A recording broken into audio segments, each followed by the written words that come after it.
2006ஆம் வருடம் முதல் நாம் இந்நாளை கல்வி வளர்ச்சி நாளாக கொண்டாடி வருகிறோம். ஏன் அவர் பிறந்த நாளை மட்டும் கல்வி வளர்ச்சி நாளாக கொண்டாடுகிறோம்? அதற்கான பதிலை எங்களது நமது மாணவ மாணவிகள் நமக்கு கூறுவார்கள். முதலாவதாக அவரை பற்றி பேசுவதற்காக காவியா 5ஆம் வகுப்பு மாணவி. 6ஆம் வகுப்பு. அனைவருக்கும் வணக்கம். தென்னாட்டு காந்தி என்ற அன்போடு மக்களால் அழைக்கப்படுபவர் கர்ம வீரர் காமராஜ். தன்னலம் கருதாத பொதுநலம் கருதிய தலைவர்களில் ஒருவர் இவர். ஏழை குடும்பத்தில் பிறந்து தன்னிகர் இல்லாத தலைவர், உயர்ந்த உத்தமர். 1903ஆம் ஆண்டு தமிழகத்தில் விருதுநகரில் பிறந்தார். இவரது தந்தை குமாரசாமி, தாயார் சிவகாமி அம்மா.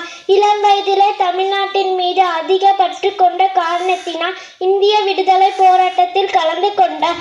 அதனால் பலமுறை சிறைச்சாலைக்கு சென்ற வீரர் இவர். இந்திய நாட்டின் மீது அளவற்ற அன்பு கொண்டதால் தன் நாட்டு மக்களை வெகுவாக நேசித்தார். இவர் பள்ளிக்கூடம் சென்று படித்ததில்லை. தமிழக மக்கள் அனைவரும் கல்வி கற்றவராக இருக்க வேண்டும் என்று ஆசைப்பட்டார்.